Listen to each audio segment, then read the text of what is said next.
Welcome back to, what is this, episode 7 of Open Discourse. Yep. I'm J-Doc, or Jay, whatever. Getting Here, as your always, with stuff my mixed buddy up. Dave. Yep. We're here to talk about whatever we got, and that is sometimes political. Yeah. But I'm kind of burnt out, honestly. Which is, I read a whole lot, like, that's what they want.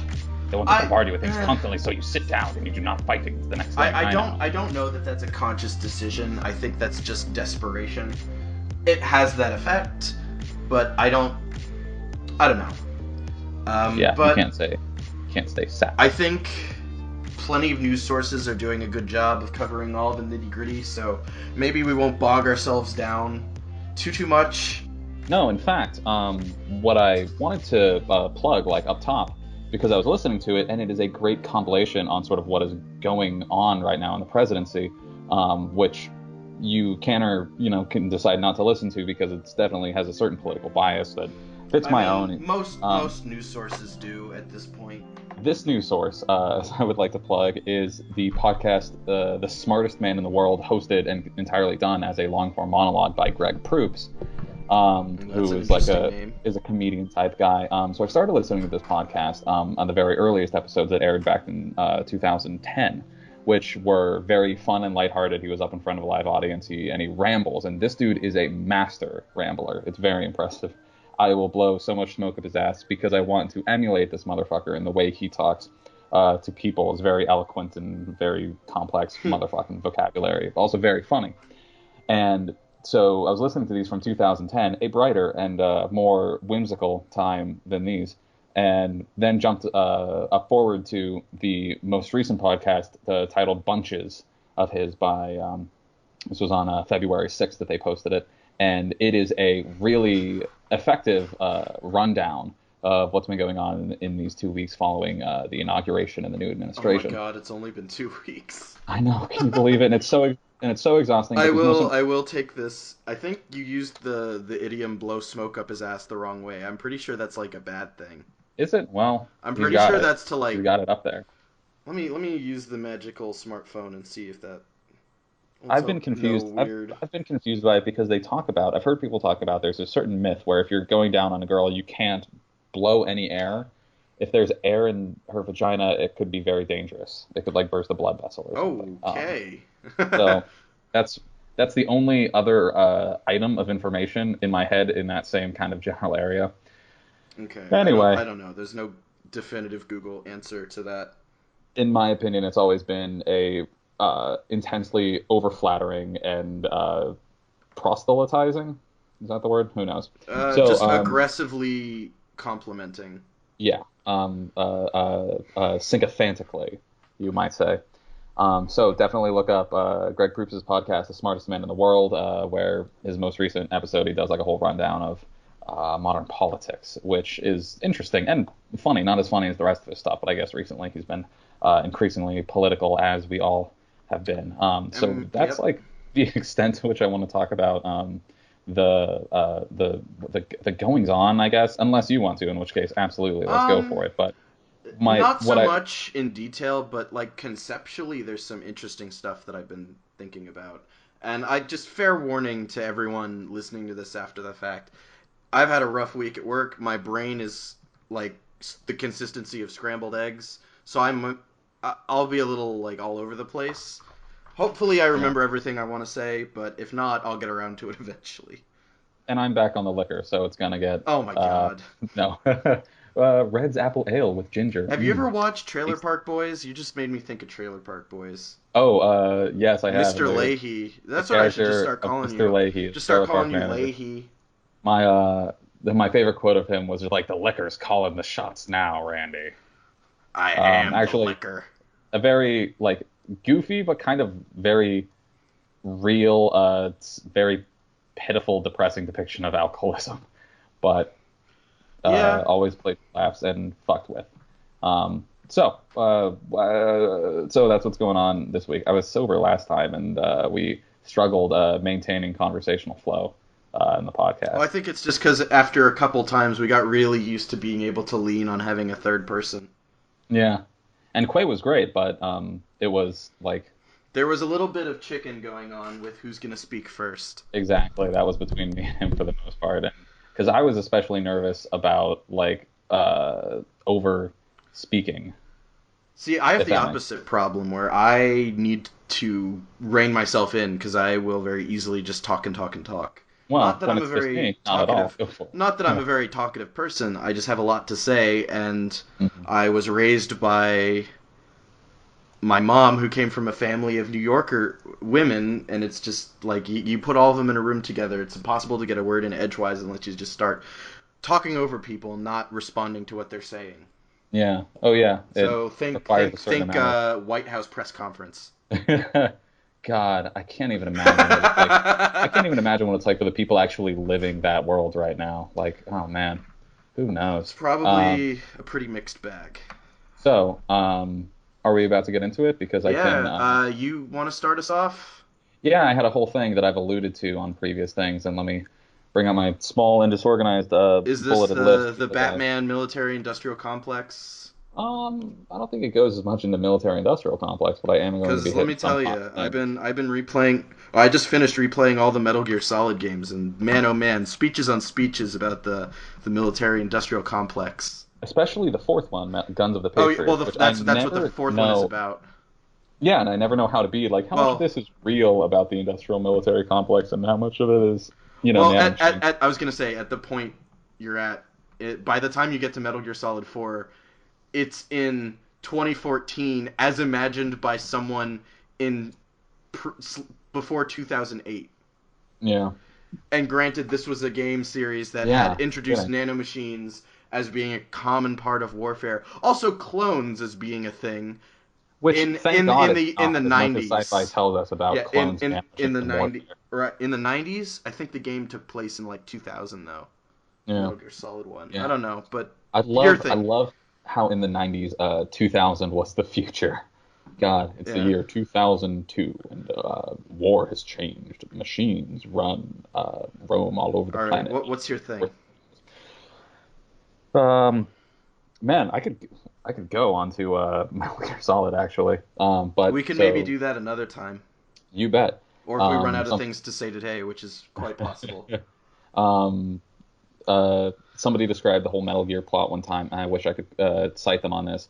It is based around a 50-year shadow war among the Illuminati about who can misinterpret the lyrics of John Lennon's "Imagine" more. Anyway, so when I'm talking, yeah, because it was about the boss, this lady who like was a known super soldier and like gave some speech about like you have to fight for peace, and everyone's like, you have to fight for peace. How can it's turned that into the military-industrial complex? It's backwards. It's nuts, yeah. And I haven't even played all of them. Well, how it's really interesting to me is that it's a game from Japan, and it's very much about the Cold War era proxy wars and geopolitics of the Cold War between the US and Russia, and it excludes Asia for the most part, and it's a very interesting when you look at it from that perspective as a predominantly Japanese take on Western geopolitics. Although I guess, is Russia part of the West? I guess comparatively in this case it would be, but technically it's Eastern European, right? Yeah. Yeah. Very much more Cold War, and like Japan itself is like a tertiary political player in anything that goes on. And anyway. Yeah. So I'm gonna get to it because I literally have hyped myself up to the point. Do your thing. Not in the good way. Are there expectations on me now? Because I've been alluding to previously. I've been alluding to in the podcast about this thing about Batman that I have going, and I talked about this. I dug up some of the old episodes of The Slouch, which was our old radio show, where I began getting onto this, and I actually did the tiniest bit of very shallow research today to prepare for it. My point in all of this is showing why Batman, as a character and as a praxis, which is my new favorite abusable political word, is praxis, which just means a political practice. It's like, what you do actively in the world following a certain set of ideology. That is your praxis. And that is my pretentious vocabulary for the week.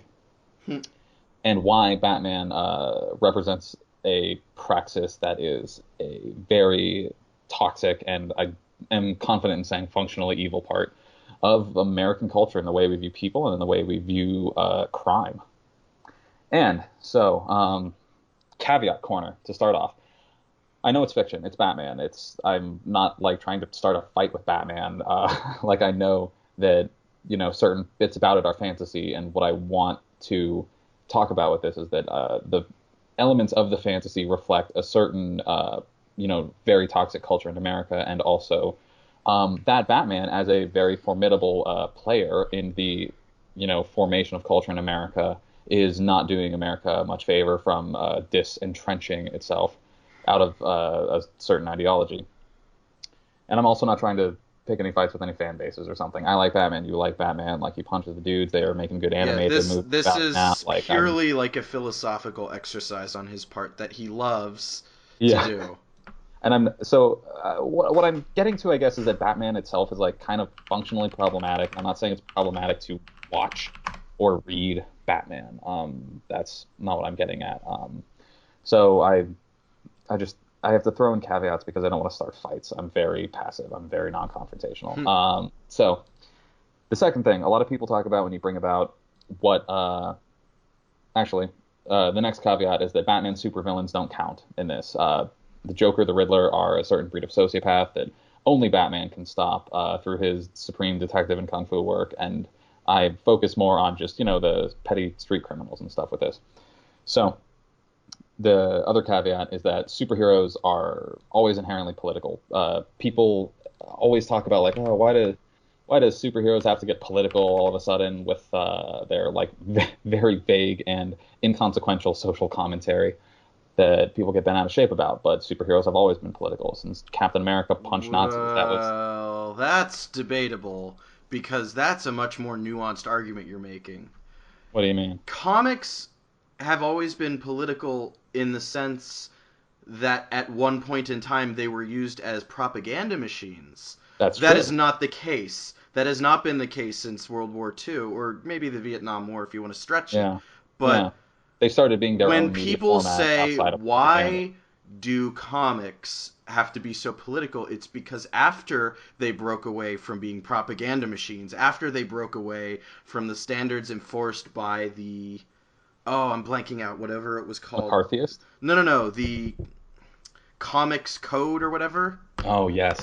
There's a term... Which is itself the Comics Code, or I think that's the right term. I could be wrong, but there was like a group that had to approve the morals of comics. That made it sort of moralizing and propaganda-y in a different way. Once they broke away from that, you get to like the 80s and the 90s, when comics started more exploring the characters. And granted, you got a lot of anti-heroes because of the 90s.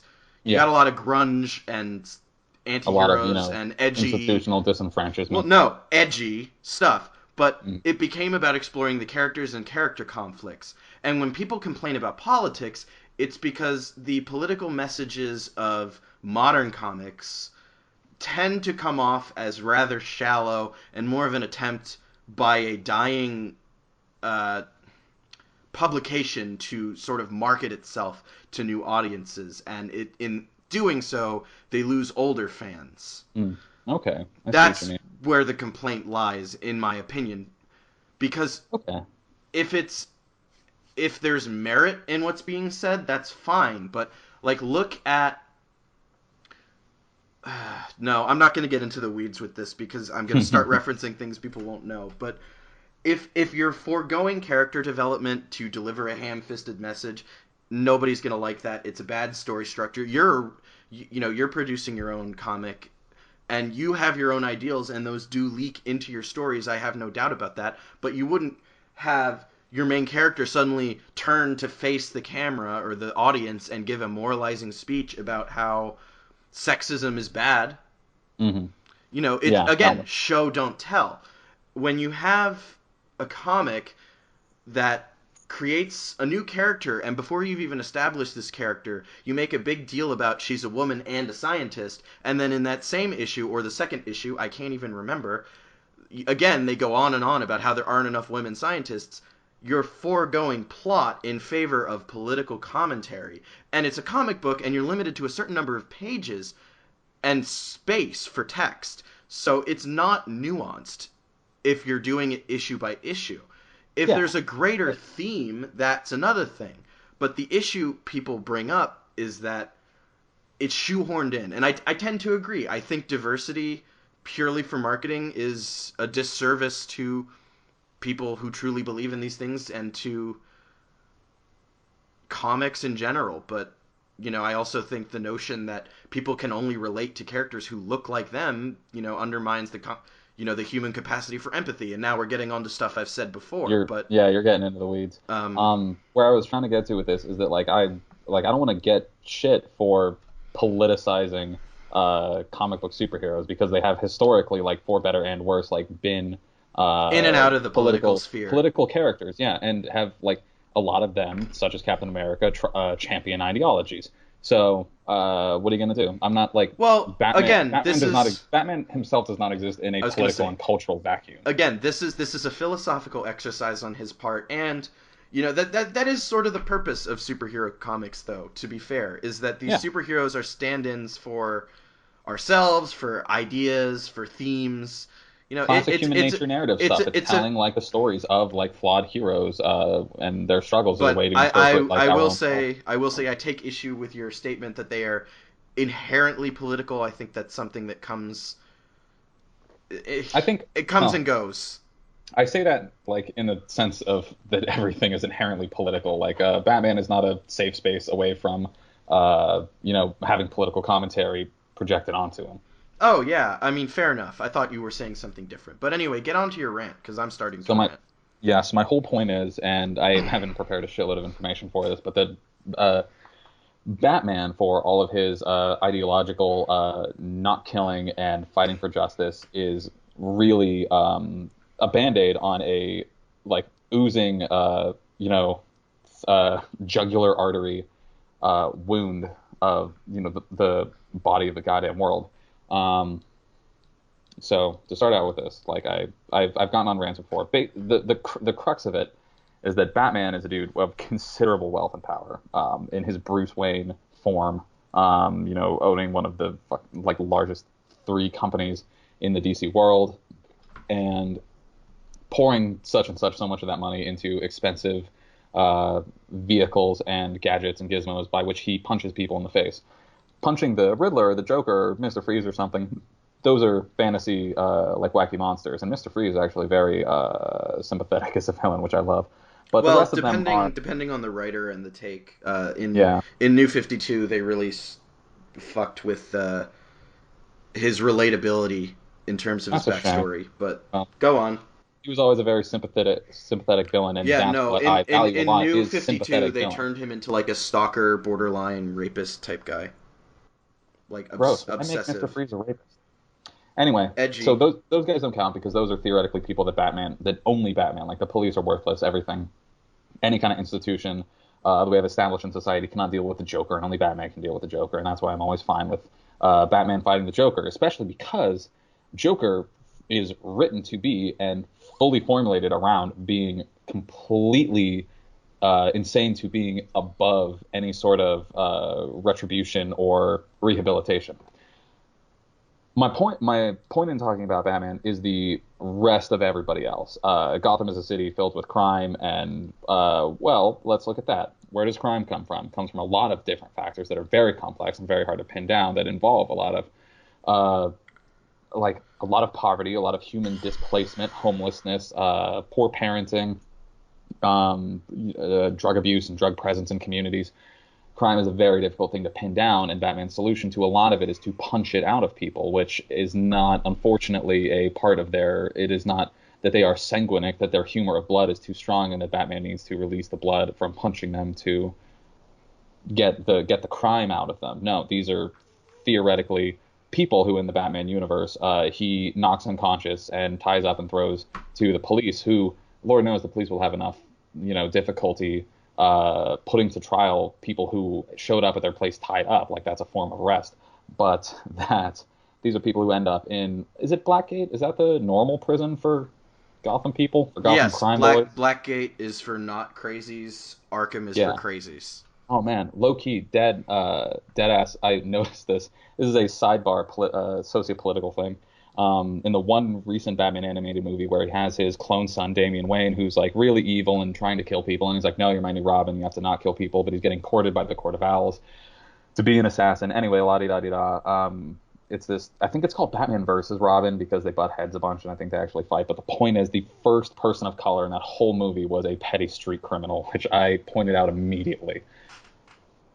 That's a sidebar to the point that Batman beats up petty street criminals. Like that's going to fix anything. And it's like, so this is deconstructing Batman. I'm going to turn this into like what my actual point of Batworld is later on in it. So Batman, like people may argue, moonlights Bruce Wayne because he thinks in his dreams people call him Batman instead of Bruce Wayne. Well, and that's Bruce a Wayne big is more the theme of the mask. You've heard all this comics, is stuff. like which is the real him. Yeah, and it tends to be more Batman, and Bruce Wayne is the mask he puts on to deal with the world. And, maybe he should focus a little more on being Bruce Wayne and fixing the world as Bruce Wayne, because Bruce Wayne has considerable influence with all of his oodles of money and, huge industrial powerhouse corporate power.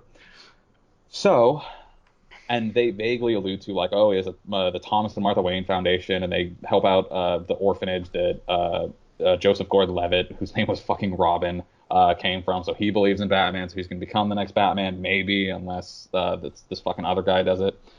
Ben Affleck. Yeah.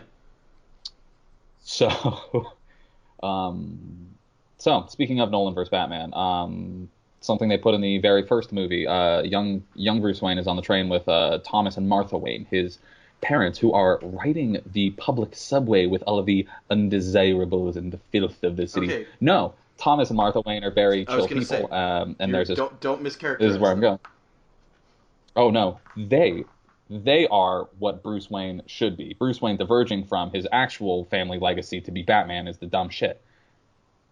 Thomas Wayne built subway systems all over, free in the city of Gotham, so that like impoverished, like low income, working class, whatever you want to call them, people struggling because of the fickle beast of capitalism have had a boon presented to them in the form of easy transportation throughout their city, and that's very great. And I'm sure they had various other philanthropic interests all throughout helping people. And there was this great quote that was by Thomas Wayne in Batman Begins that was, "Gotham's been good to our family, but the city's been suffering. People less fortunate than us have been enduring very hard times, so we built a new cheap public transportation system to unite the city." I think unite the city is like a vague term or something, but public transportation is a vital resource to people, especially in urban environments. So they reference Batman doing like some philanthropic stuff under the guise of Bruce Wayne, but most of the time he spends most of his energy and nighttime time and his the endurance of his own body in getting his ass kicked, fighting petty street criminals as though they are going to sit in prison once he's dropped them off at the prison, and really consider the morality of their own life and wonder, like, oh, if Batman stopped me, then I must be committing a crime. Oh my goodness. And, then they are, from there, reformed, and crime has gone down. No, it hasn't. But Gotham has always been and like, my words are falling apart, and remains a crime-infested hellhole because people are still subject to the same socioeconomic positions that create crime. So, Batman instead spends, ludicrous amounts of money funding his Batman project out of his company, which Cracked Video, talking shit on Batman, which I love dearly, mentioned was embezzling. So Batman embezzles from his own company, but that's still, like, you can't use company profits for your own hobby, and I think Batman could be defined as a hobby, so it's not official company business. He has no right spending their money on it. The point is that it is a cathartic act of violence against people who you consider to be the cause of evil rather than the symptom of institutionalized and cultural violence against people who live in poverty and are forced to, like, often be in positions where, God knows, they turn to drugs or they turn to selling drugs, they turn to other forms of crime because there's no other way to sustain themselves. It relies on a narrative that there are a certain amount of people, there is a certain demographic of crimesters out in the world that live in these cities who do it for no other reason that it's crime, that they like committing crime, that they either don't know crime is bad or that they get off on it, which leads more into the, Joker style. Like, this is a psychopath. Like, this guy, Right. not really much of a redeemable, So rehabitable character. my counterpoint to a lot Yeah. of this would be that it's outside the scope of the story, as it tends to focus more on these big villains and these big confrontations who are Yeah. outgrowths of this, this terrible environment, in that most of them are criminally insane, is the term most often used in the comics. Yeah, Lord knows there's no good mental health care in And any of the cities of well, what I Gotham. was gonna Maybe say that's what is Bruce Wayne it's should be sort of, funding. if you want to take it into like a meta narrative perspective, sort of alludes to, maybe the halls of power don't care, and Batman treats the symptoms that become too big for even the overburdened system to deal with. And, that's implying that the system works. There have been various stories in comics and in animated movies about Batman, about like, oh, corrupt police and whatnot, broken judiciary system in Gotham. But, it Yeah, sort it's of another whole one. argues, the way I see it, it sort of almost argues that the opposite of what you're saying, that all these horrible conditions have created this horrible problem that only Batman can deal with, the biggest, like, most dangerous ones, and that's what the stories spend the most time on, and the most nuance on, and that Commissioner Gordon deals True. with the true street level stuff that you're talking about. Yeah, my main problem is any instance in which Batman is handling criminals that are comparable to any real life criminals. Okay. So, yeah, in that case, I never see enough of what extent Batman and or Bruce Wayne goes through to improve the judicial system, whether that be like Okay. in the police or in the courts and the corrupt mob, whoever Well, knows I'm what the gonna let hell. you get back to your point because I understand where you're going with this. But again, I'm just gonna say this is a comic book that you like. This is outside the scope of a story. People don't go to, the big two, Marvel and DC, for a comic book about a rich That's true. guy pushing through judicial reform. Check it. I have my one conclusion bullet point that's I just want one fucking six issue comic arc or a half-hour short animation that's like the trials of Bruce Wayne that are countless, dry, but possibly intense scenes of Bruce Wayne during the day negotiating public Have works you ever projects watched? through the opposition. Sorry. No, let me finish this. During the day negotiating public works projects through the opposition of his wealthy, apathetic board co-members of the Wayne Corporation, and spending days at a time lobbying politicians towards progressivist platforms. And that's never I gonna just want a happen little. unless there's a villain involved somehow. I know because, and of course because it's like ridiculous for me to complain that like they don't publish I was gonna comics about say, Bruce Wayne how and board dare because my that's superhero not comics not have comics. more about his civilian identity? Um, Yeah, I but mean what I was gonna say is, I would if it if was if like you've seen the animated series, there's actually an episode I think you'd find very interesting where the villains kidnap a judge, and Batman. They tie him up or something. I don't. It's been so long, but they essentially put him on yep, trial. And this judge doesn't like Batman for a lot of the reasons you're saying, that he only contributes to the problem. And it's an interesting yeah. episode, and I wish I could remember what it was called because you should look it up if you haven't seen it. Well, we'll research it later. Um, Literally, I would definitely read a Bruce Wayne in board meetings if it were, or I would watch it if it were framed like, um, Yeah, but I you'd don't be know, like one something of intense. maybe a fraction of a percentage point.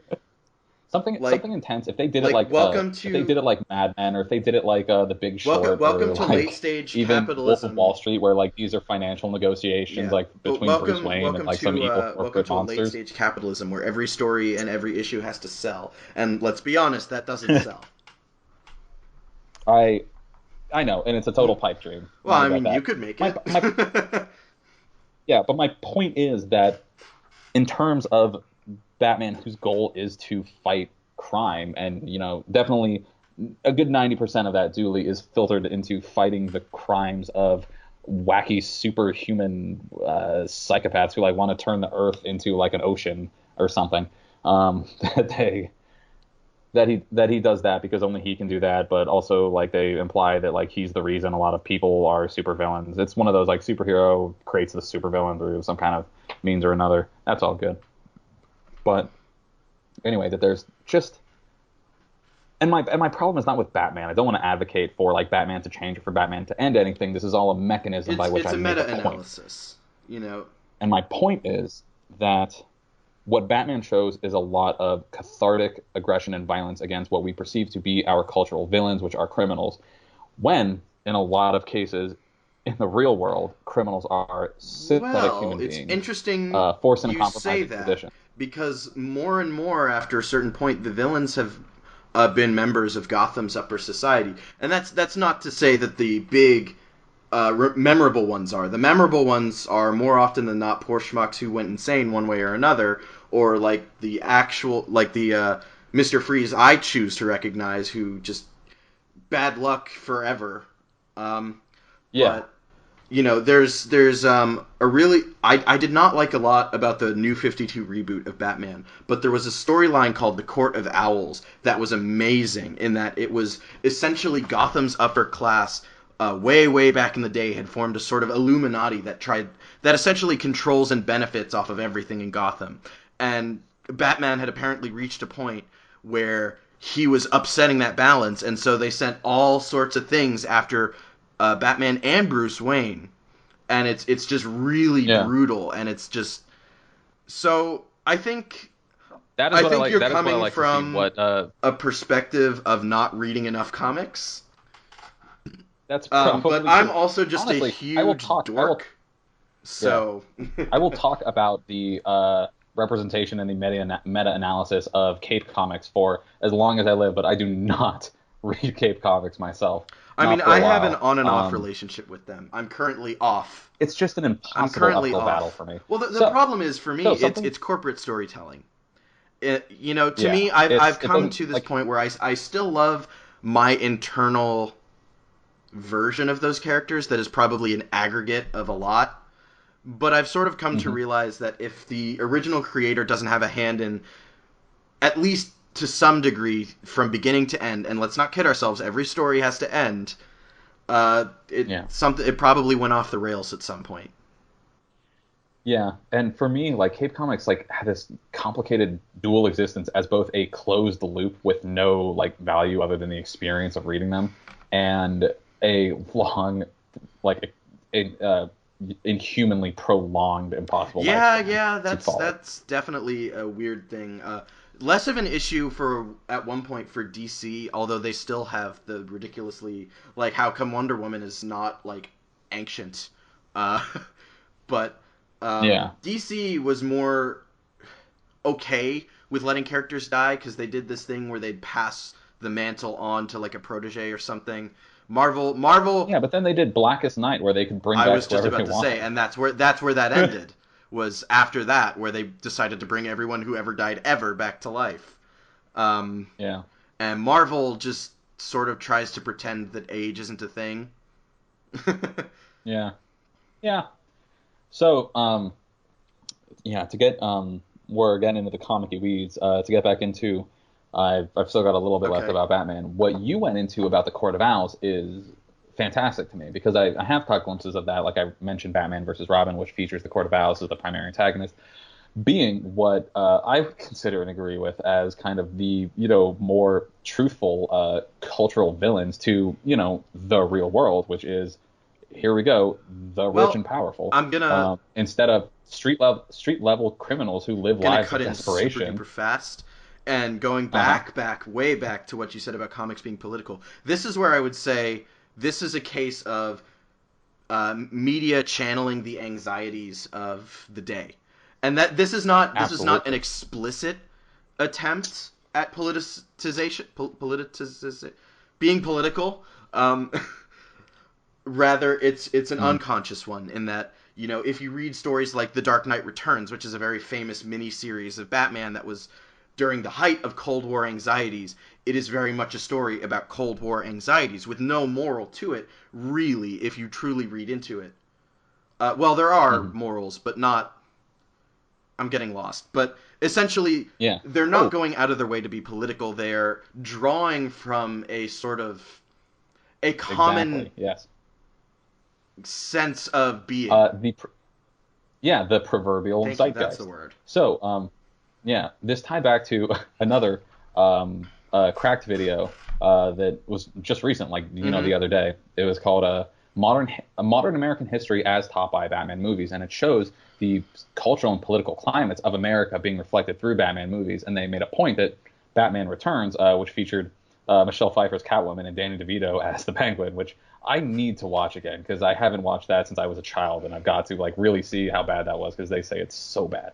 But that the Penguin was characterized as being a deformed child of the wealthy, aristocratic, like nobility types of. I mean, there's no like Oh no, actual no, that's aristocracy been because it's the America, more but it's an that's been the economic more modern take aristocracy. on Penguin. Is that Yeah. he is from a disgraced no house of nobility, either from Oh, Gotham itself or from some European nobility. yeah.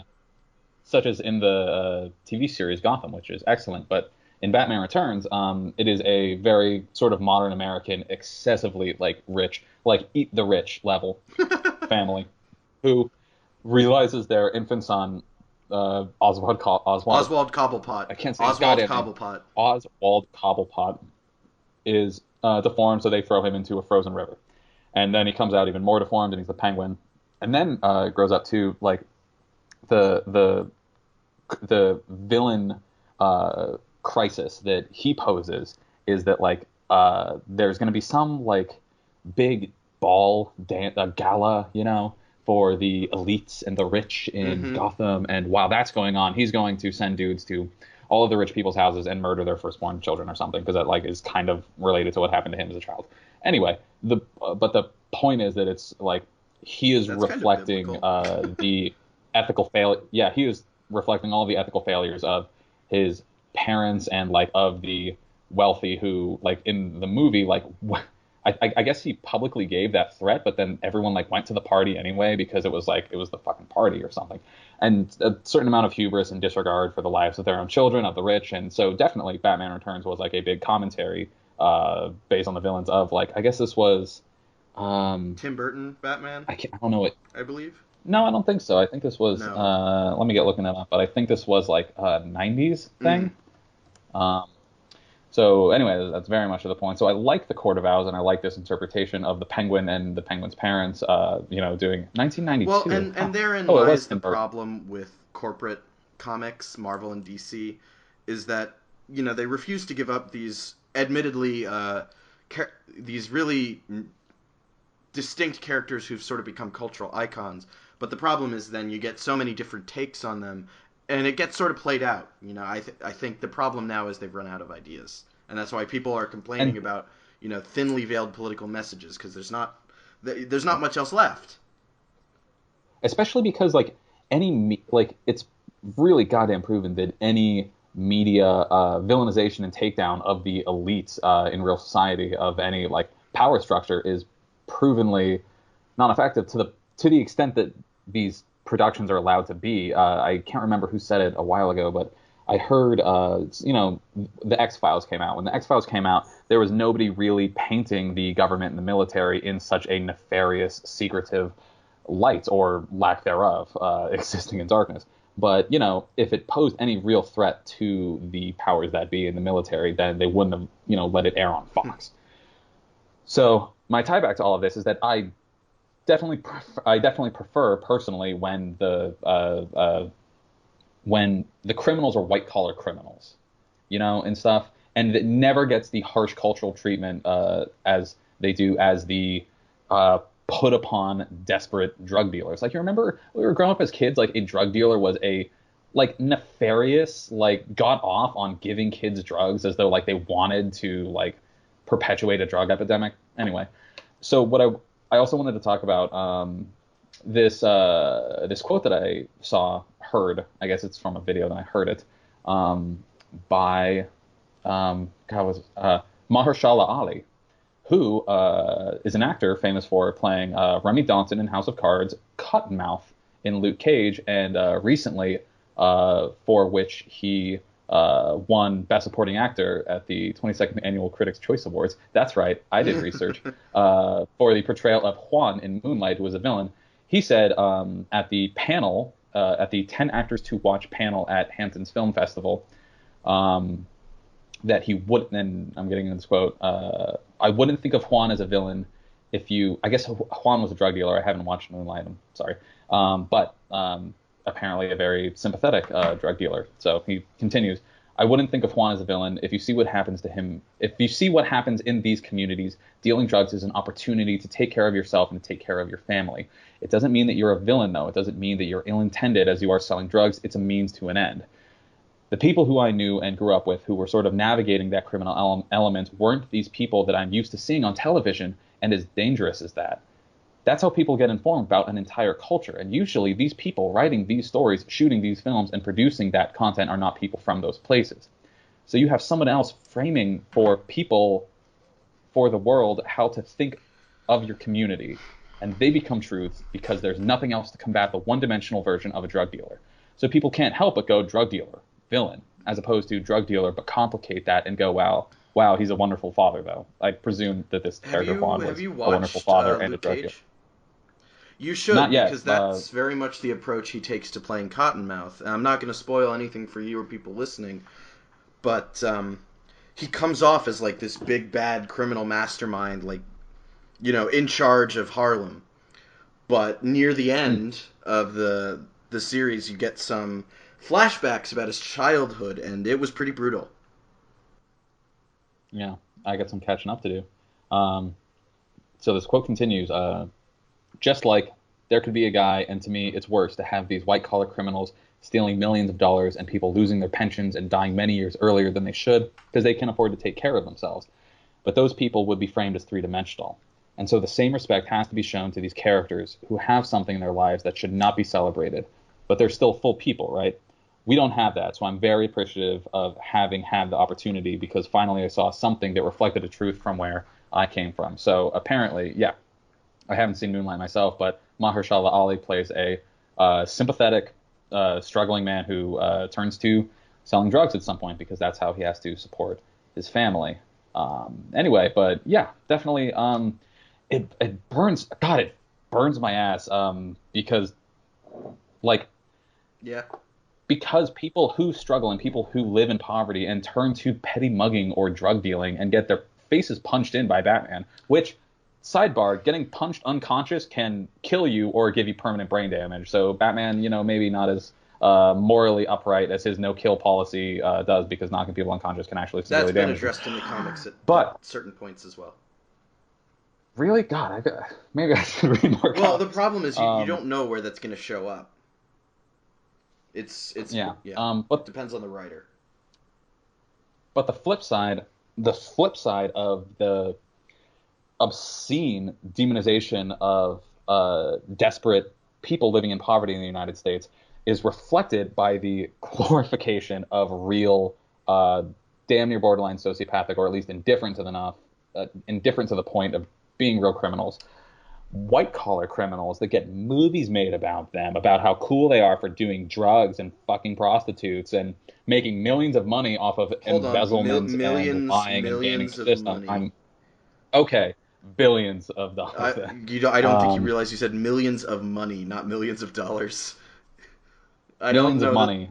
Even millions of pennies is, you know, still $10,000. To get on your point about Batman, though, I think you're losing sight of the scope of the stories and the constraints of the comics, and that these villains are sort of supposed to be stand-ins for larger sections of society or the, you know, mental map of the cultural consciousness or something.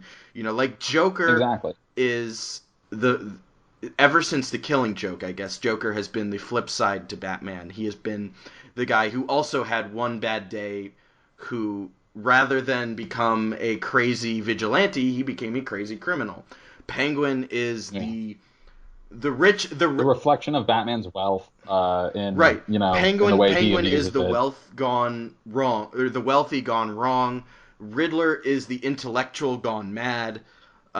etc., etc. They all fill these sorts of archetypes.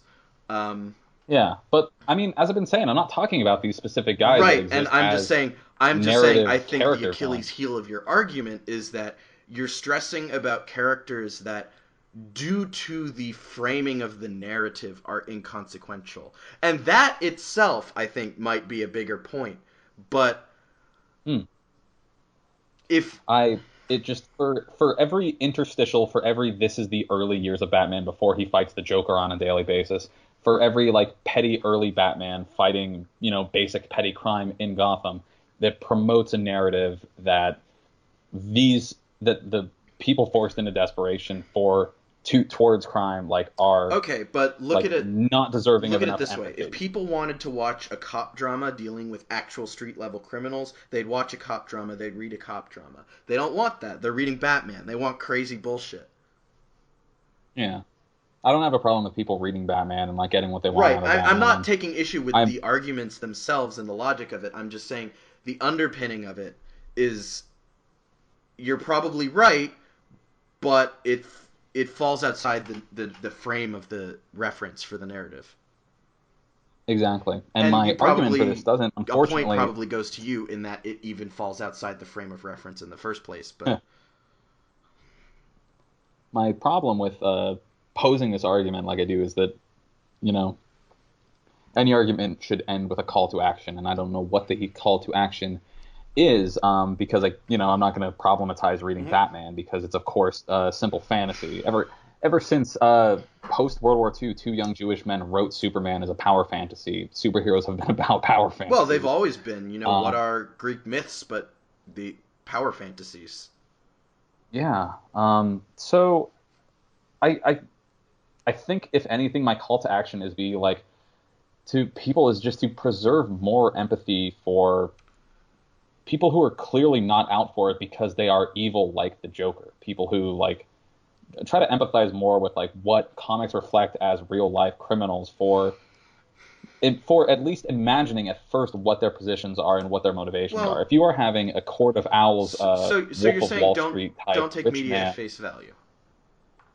yeah, don't take me at face value. Don't Well, allow yourself to get sucked into a don't take narrative fiction that like that petty crime is don't take evil fiction as a as it as one-to-one much. representation of reality. I think is the end statement of your argument.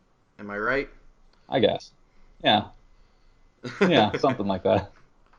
Oh man. So boy, yeah. Okay, that's my whole thing. I'm So done. I'm my I'm done bit, with and Batman. like I said, I'm a Batman. little out of it today, so I may jump around a little. Is the idea of thinking ahead when you're making decisions, or even thinking of every possible scenario. And granted, we're only human; we can't think of everything in all caps possible scenario, but to try and think of multiple different situations when thinking of solutions to problems. So here's an easy one that our government is currently dealing with.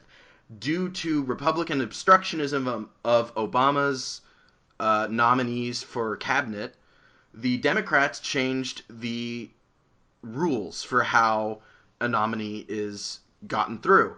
It used to require a Mhm. two-thirds majority. Now it only needs a simple majority because at the time that the Democrats had a simple majority.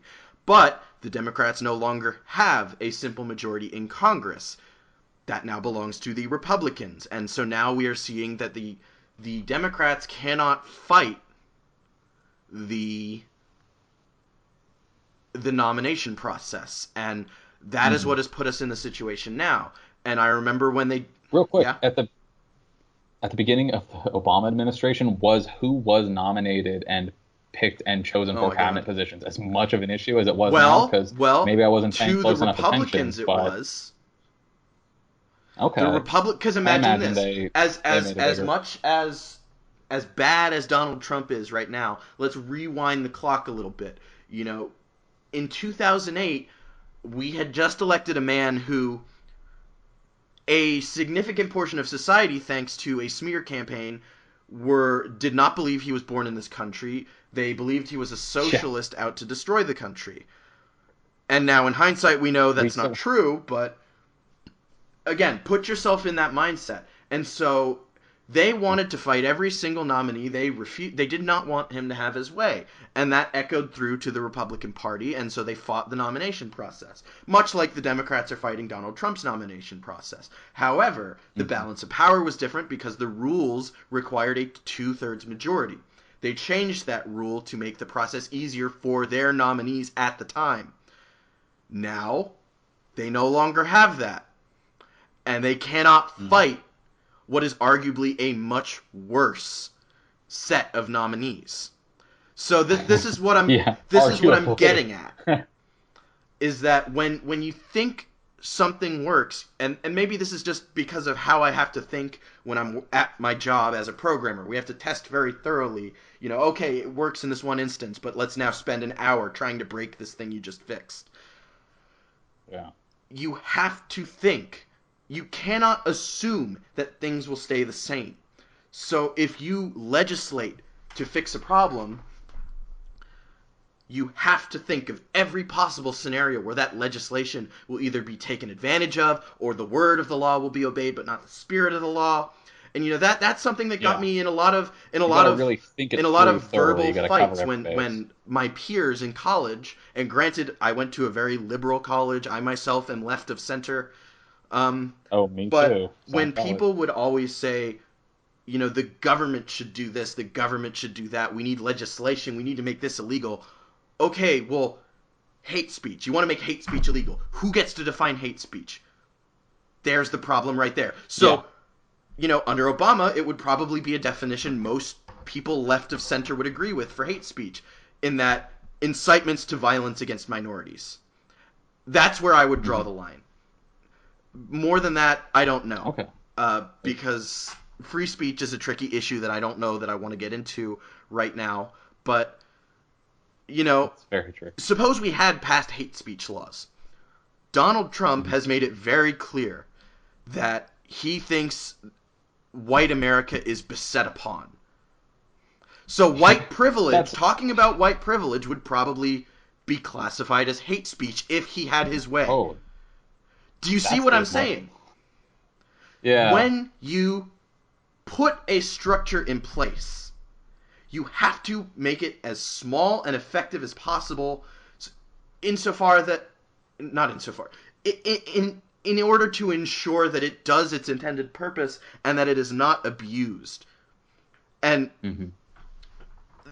and this is why I say I'm left of center and not a liberal or a progressive, because I do sort of believe in the principle of a small government, at least in theory, because one of the issues I had with the Obama presidency was legislative overreach and executive power accumulation under the executive branch. And it was all fine with a lot of people I know because it was Obama and they agreed with most of what he was doing. But I'm probably guilty of that. But now, look again at the situation we have made for ourselves. Because we did not contest the drone strike killing an American citizen, Anwar al-Awlaki, we now are in a hypothetical scenario where Trump could authorize the assassination of American citizens, because that was not contested before. The surveillance programs. People sort of left it alone under Obama. And now suddenly people are very afraid of surveillance under Donald Trump. If it's not okay for one person, why is it okay for the other? If you want to do something, that's fine, but please consider a situation that is less than ideal. Like, expect how this is going to get used against you. Right. You have to think of any possible way that will break the ideals you're working for when you try to push for a solution. And I would argue that we need to look for more community-driven solutions anyway, because we are now seeing what happens when we let the government become too powerful and you put someone bad in charge of it. But that's a whole nother argument. What I'm saying is, think ahead. Essentially. Yeah. I know. I'm seeing what you mean about how the left left Donald Trump in a surprising amount of dangerous tools that we were more okay with because we were generally more okay. with Right. Obama. Well, Yeah. and the reverse is Got true for the Republicans as well. You know, they refused to give Merrick Garland, a Supreme Court nominee by Obama, um, any time of day at all, which was unprecedented. But now it's precedented, and guess what the Democrats are doing to Donald Trump's Supreme Court pick? Yeah. The exact same thing. Yeah. So Mm. anything can and will be used against you. You have to, when it comes to solutions to problems, you have to think that way. You have to be very specific and very uh, focused. Yeah. Yeah. Very like broad term and like very deliberate about the even incomprehensible like after effects of that anything could possibly have. Right.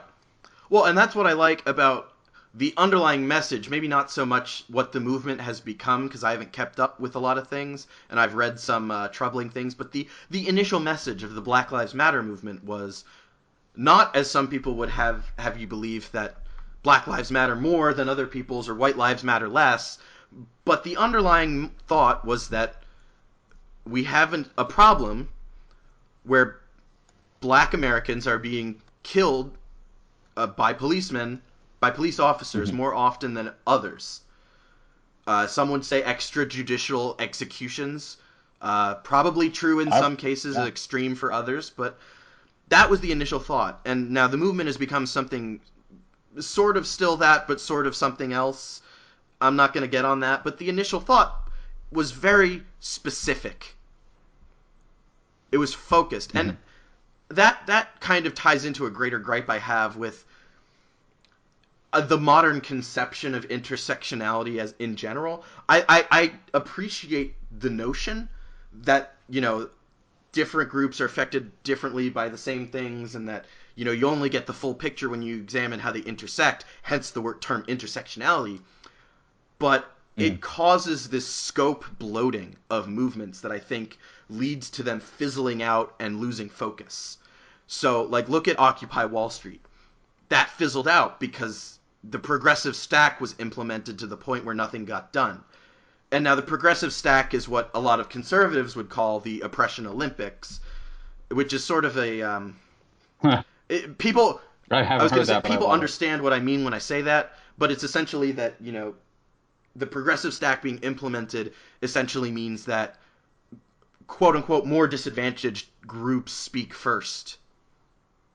Mm-hmm. And the Occupy Wall Street had more issues Oh, than that.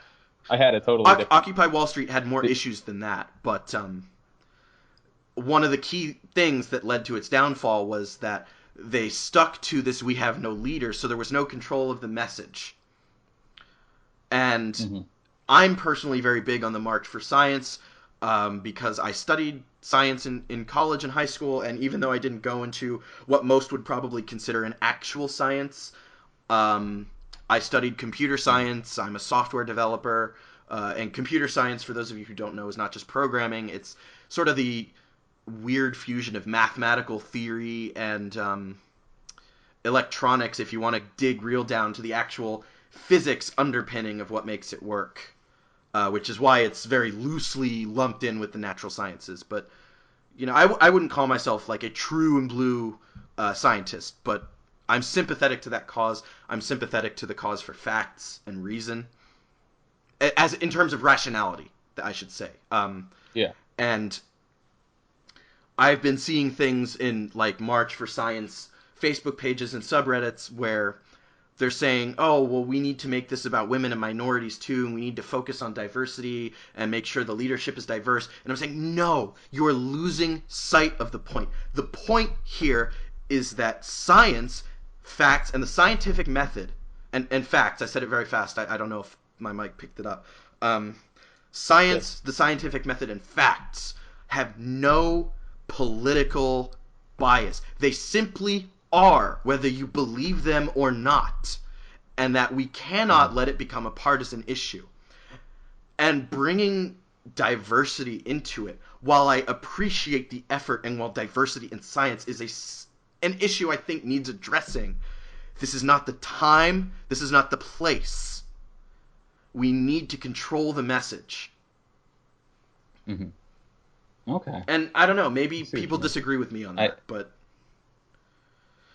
I definitely there is like a far end getting way into the weeds of deliberating on like how we want the March for Science to get represented, but I'm not gonna like say that there's not a place for intersectionality in it, but I don't know right. that I mean, much I'm not about I'm the not saying like let's I'm gonna shove the do it. women and minorities in a corner. It's white man time, but I'm just saying like this is not an important part of the movement. The whole point we are trying to illustrate is why you should not turn science into a partisan issue. Mm. And that's Yeah, sort of yeah, yeah. a Spark Notes version, because I could go on a whole rant, but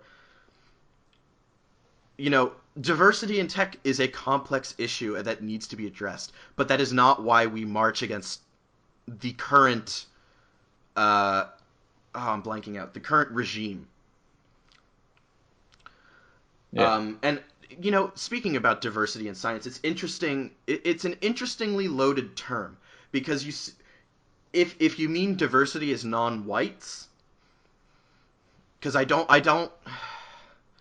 I'll get to this. There's I'll different get to this. forms Yeah, of diversity, I'll be loop that back gender around to based terminology in a or second. But when you talk about it in terms of non-white people in STEM, there's actually quite a bit of diversity. There's a not we could probably use more women in STEM on that arena, but we have a ton of Asians, East Asians, South Asians, you know, hmm tons. And yeah, um, I can imagine. it really just comes down to when people say it, I tend to just hear them as sort of saying, we need more blacks and Hispanics. And that's fine, but, say what you mean. There's no shame in saying what you mean. Okay.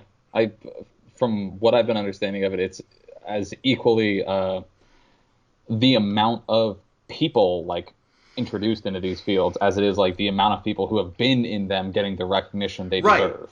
right. But Um, again, just yeah, accuracy is important to me. That goes back to, I think, yeah, my original yeah, point, like at the start of my rant. Um, yeah. Is that accuracy, the science and the accuracy and statistics is itself accuracy and absolute and focus is important. Well, even should. back to what I was saying before, when you think of a solution to a problem, you have to think of every possible situation where it could be used against you, or it could Mm, be, you know, perverted or turned into something different or what have you. yeah, But looping back to when I said non-whites and when you said POC, and granted, this is me just belly aching at this point because logistically or it's true that those terminology are kind of the reasonably same thing. speaking, I got there is no proper way to address these issues without using loaded terminology. But I will say yeah. the part of me that grew up in history books does not like the term POC just because it reminds me of person or colored person, which was a pejorative, polite pejorative. Um, Yeah, and and and more I felt the so, same way about that when POC has been like on the rise in the but last couple of but years. more I so, did think like it was a I little like also it's been detest terminology and rhetoric that divides people into one group and other group. And that's why I'm saying logistically, you kind of have to do that sometimes. And I'm just being sort of a stick in the mud, grumpy old grouch. But there's really not much more to it than that, I think. yeah. Because when you're talking about problems that I get affect that. I some get that groups kind of more like than others, you have to grumpiness. use words that delineate the problem. Hmm. Um, so yeah, I'm just being a grouch. Yeah, that's chill. Man, a bit earlier, you said oppression Olympics, which I understood later in your context meant like uh, disenfranchised and oppressed groups ending up having to competing by upping their rhetoric to be more on Who's the more oppressed than the public Who's discourse more hot oppressed seat than to the get that other? recognition. Yeah, I interpreted that more as the varying people in the current administration competing about who can oppress more Oh my god. harder, That is one way to take it, I suppose. which It's it's getting interesting because to. I thought you were just about to go somewhere very different, which is another valid point about, I would say, the most common rhetoric you see with regards to oppressed groups is that who is the most oppressed group, and suddenly enshrining of the status of victim. Whereas before problems were something to be overcome, now problems are something to blast to the world to put you in the spotlight over other groups. And granted, that is a huge oversimplification, and it sort of, I don't want to say marginalizes, but it sort of downplays the severity of some of these issues. I think when I put it like that, commodifies it, I would say. Yeah. But it commodifies struggle. It's a troubling trend that I've noticed. I haven't given it much more thought than that, so I can't really go on the kind of rant I went on earlier. But it's a troubling trend, I think, because if you keep going down that, it's just who's more X than the other groups, and it's sort of weird because then you have all these groups that you'd think should sort of stand together, sort of squabbling amongst themselves. And maybe there's more to read into there. But again, I'm tired and my brain is all over the place. But I think you were about to... This is a really interesting point on what intersectionality is, because is intersectionality these various groups of differently oppressed people working together, or is it them competing against each other? Well, and I think, unfortunately, more often as of late, it has become competing against each other, which I do not believe was the intention of the idea, but I think that is what it has become in practice. Okay. And I could be wrong. I'm probably wrong. I hope I'm wrong. Yeah. I know what you mean. Definitely better when it's different than you feel. But one thing that was very heartening for me was to see a good segment of the Jewish community that I am a part of, the younger Jewish community, come out in support of the Islamic community with the Muslim ban. And let's not kid ourselves. It's a Muslim ban. The president referred to it as such. The vice president referred to it as such. They tried to backpedal on it. Yeah. Didn't really take. It was a Muslim ban that suspiciously excluded countries where the president has business ties. But the solidarity I've seen from people who are descendants of, or were literally themselves survivors or refugees of the Holocaust. Well, that's my whole showing up history. in solidarity to the Muslim people is tremendously That's my whole family powerful. History. So it's it was heartening for me to see that because there is a segment of the greater American Jewish community, I suppose. Not really a community as it is just a demographic subset of America, but there is a subset of Jews, conservative Jews, that are for Donald Trump for no other reason than that he is pro-Israel. Yeah. And I take issue with that. Itself illustrating the difference between Judaism and Zionism. Right, and that's a whole... Well, you know what? I might as well get into that, because that's something I've been meaning to talk about for a while. Dave, pause real quick. A minute ago, touching on the fact that people supporting Trump, Jewish people supporting Trump for the sake that he's just pro-Israel, and as I said, representing the sort of disconnection between Judaism and Zionism. At least, yes, not disconnection, but that they are not mutually yes and no. It's co-requisite. Having grown up in the thick of it, it's a very complex issue to me that I don't think most people give it the time it deserves. Because most people sort of stop at the victim narrative of the Palestinians. And I will say this right now, the settlements are wrong. But I don't think that people get the full picture.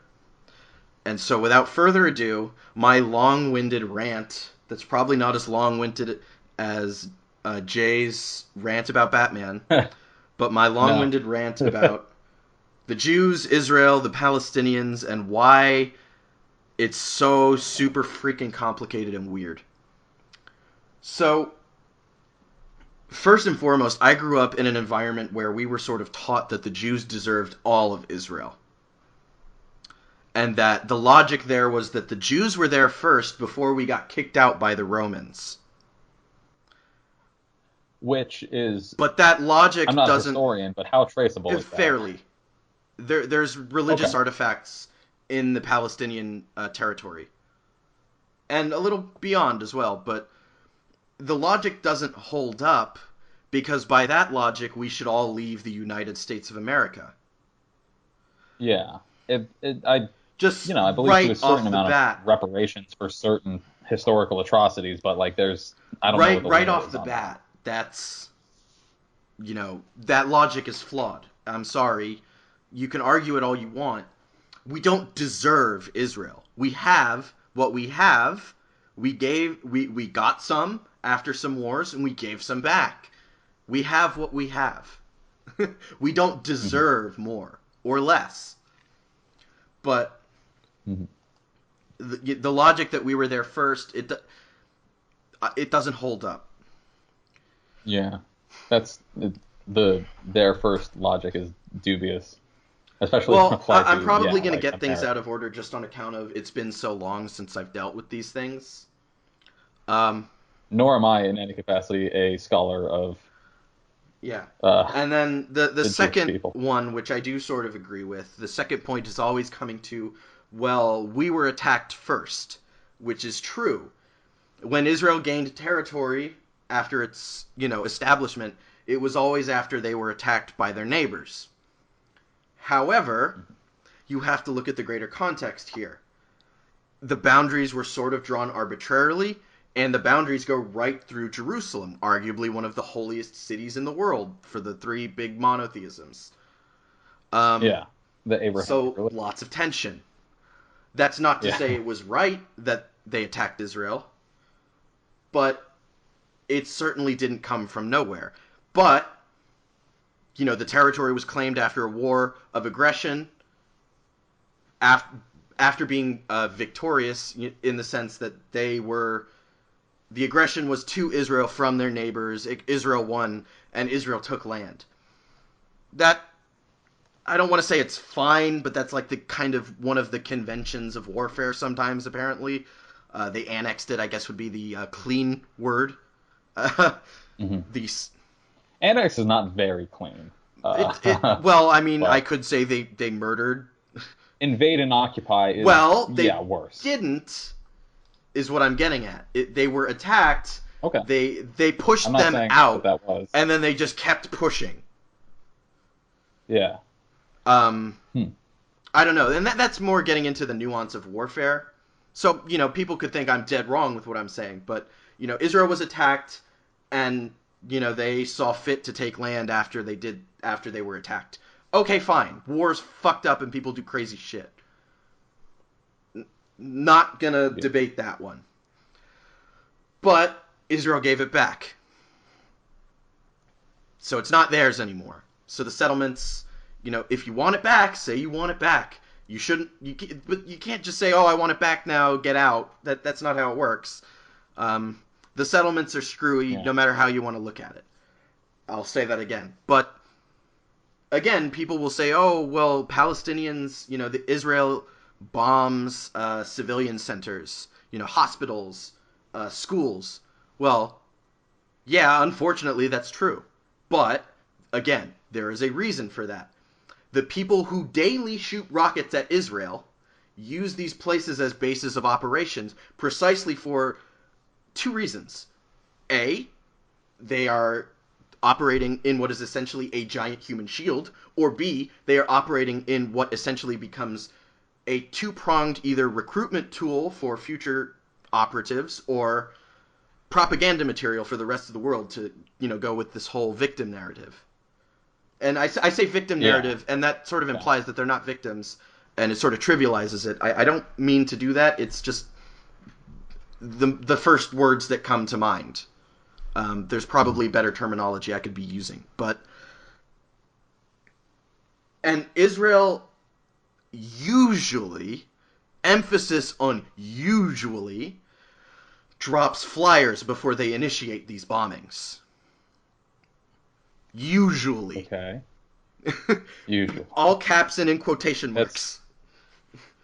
Um, is that a sarcastic no, it's usually, just or a just an big emphasis on emphasis the on not let's all. say Yeah, a 70% big of the emphasis time? on not always, but most of the time. Okay. Um, and I think that the government of Israel is a bit too religiously conservative. The Jewish Orthodoxy has an unnatural stranglehold on that government as opposed to the populace, which is far more liberal than that. But, Okay. And there's this narrative that the UN is stacked against Israel because the oil company or the oil countries are all Islamic and they don't like Israel, and maybe there's some truth to that. I don't know, but there's one idea that I find particularly distasteful, and that is that the divestment from Israel, and that people have tried to justify to me that that is not anti-Semitic, and I say it is. And that is because Israel is explicitly a Jewish state.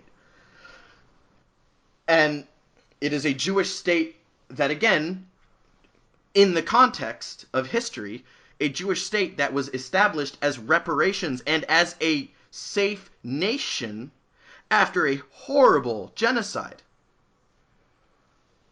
Yeah, arguably the genocide of human history. Well, there's some pretty heinous stuff going on still in terms of genocide and ethnic cleansing, whatnot. The Chinese are trying to breed the Tibetans out of Tibet. There's all sorts of crap going on in Africa. But it's in the Western history, it's the memorable genocide of recent history. Yeah. And it was established in wake of that. And this is the only Jewish state. So I would argue that in getting rid of what should be, and probably is not because of the tension in the region, but should be a safe space for a safe nation for Jews, a historically beset upon people, you're undermining that financially. Yeah, for sure. And I would say there's a casual anti-Semitism there. You're disregarding the needs of the Jewish people. I wouldn't say that we need the entirety of Jerusalem, though I would say that we should have access to the holy sites, which are technically in the Palestinian territory. And there's a whole turf war going on there about Jews being treated like second-class citizens in their own holy sites and stuff like that. But it's a turf war over holy territory, and that's just everybody's awful to everybody. So yeah, there's no easy compromise to a holy Well, I turf would say war. the best solution to Jerusalem would be to make it its own city-state governed by, I don't know, Buddhists or something, people who don't have a stake in that territory. Yeah. I don't know. But just the absurdity of that. So with regard to certain things happening in American politics, and maybe this is inappropriate, but I've considered, at least in my own mind, I haven't said this to anyone as of yet, but in my own mind, that the Israel-Palestine conflict is an example of what a large-scale human displacement and resettlement by law does in terms of conflict, and how long displacing it goes. So many people.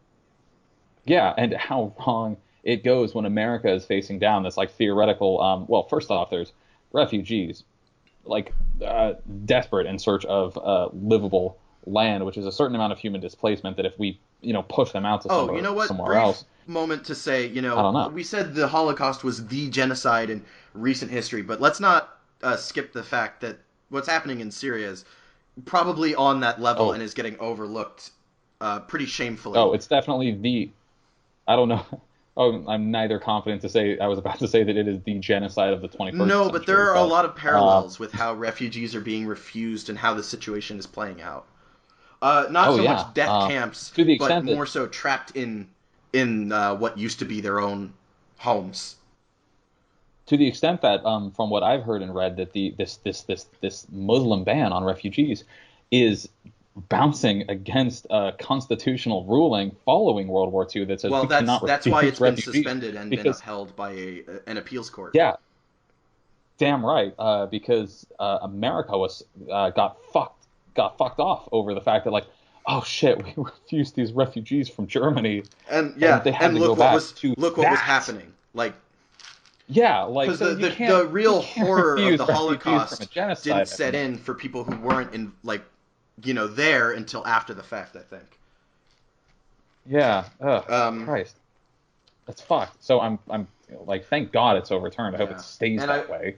I hope we can manage to do that and stuff with some of the other draconic and shit feel going free to on. poke holes in my logic here, but there's a lot of rhetoric in liberal circles that Israel should not be a Jewish state, that to do so is unjust somehow. And I would say, well, unless you're going to make the same argument about Islamic states, I think you're being a Mm. hypocrite. I yeah, I really don't know where If you to can stand on this differentiate personally. between Islamic states, Islamic radicals, and Islamic ordinary people, like, because I would say the state implies the government and the people that make up the government. If you can differentiate Yeah. between those three things, you should be able to differentiate between the Zionists, the Israeli government, and the Israeli Oh, sure. citizens. The Israeli government does not barely represent the entirety of the Israeli citizens, much more, much any at all more than it does the Jewish people of the world outside of Right. Israel. And, this notion that unless you abolish the Jewish state, you will inevitably get this religious apartheid, I think is complete nonsense. And I think honestly, the rhetoric around it is why we get this pseudo apartheid, not the fact that one state is Jewish and one state is Islamic. We've seen that Jews and Muslims can stand together in solidarity when there's no Yeah, one telling them they shouldn't be. yeah. Because the Jewish people of the world are not Israel, and the Muslim people of the world are not. Right, Uh, and I don't want to ultimately, compare the that to citizens any of both specific nations thing. want to live in peace. So, ideal world here, if the terrorist groups, I want to say it's Hamas, stops shooting rockets into Israel, and if Israel stops making settlements in Palestinian territory, and I guess Israel retaliates to the rocket strikes. So I guess I'll just say if Hamas stopped shooting rockets and bombing Israel, and Israel stopped bombing Palestine and settling Palestine, it'd be a perfectly fine coexistence. Ideally, Yeah, I'm sure issues would come up, ideally, but the it's notion super that complicated. Israel cannot exist as a Jewish state, to me, unless you're going to say religion should have no place in any government any government in the world, I think you're being a hypocrite. Yeah. I I'm very personally confused and probably profoundly uninformed on the nuance of everything. In terms of the reparations for World War II, I believe in the need for a Jewish state, like for the like goddamn historically persecuted peoples. The At the same time, the like extreme displacement and like struggle and like war that has been going on since for trying to uproot so many people that had been occupying that area. um, and I literally don't know all the specifics. I'm gonna put my foot in my mouth 100 times over. um, and I can't say that I know any certain way that it should be. Yeah, that's the problem. There's But no my easy way, and It's hugely complex, it and what sort I'm of glad for is that I know that there are people who are scholars grew and out like of archivists and historians about this structure that can it figure sort it of grew out. out of like So a that weird mix of pity and benign anti-Semitism, in that we feel bad for the Jews, also we don't want the Jews, so let's put them here. yeah, but let's displace so many people. I don't Well, want and that's to the problem with make that my cross to bear arbitrarily. because I Well, definitely that's the think problem that with the with Jewish have been right. historically Well, displaced. that's the problem with arbitrary border drawing. Look no further than most of Africa to see the Oh, problems for with sure. arbitrary borders. But yeah, there's a problem with the displacement there, and you're right that there is no easy solution. Um, so, yeah, Yeah. uh, there's not much to say with regards to that, but just I think the big really flashpoint for that struggle as well as Jerusalem and the holy territory within it. And again, Yeah. no easy solution there. Yeah, no easy solution. And maybe it's unfair for me to use it as a rhetorical point in terms of Well, human no, displacement. I talked it about makes refugees it a second makes ago, a and good point. but It just unfortunately comes down to you're between a rock and a hard place, and they chose the yeah, hard place. yeah. Another one was I've heard with all of the anti-Mexican rhetoric surrounding this current administration and the campaigns that people have alluded to, like, oh, what if there becomes a mass Oh yeah, deportation people bit, have compared it to like a modern which Trail of Tears. yeah, which even if it wasn't modern Trail of Tears, even if it wasn't modern form of early Hitler's, oh, we're going to deport the Jews Well, from he did. Germany, like, yeah, sure, He that's just revoked their fine. statehood. That's my case for getting German Yeah, citizenship, which I've yet to pursue, but I have all the documents because my grandfather came to the U.S. stateless. yeah. So my And I think some where I'm distant going with relative that is got like, war reparations like a couple decades ago. yeah, like a check I don't or know. I don't know. 40 acres and a I don't donkey. I know. don't know. Oh God. I just But realized what you referenced.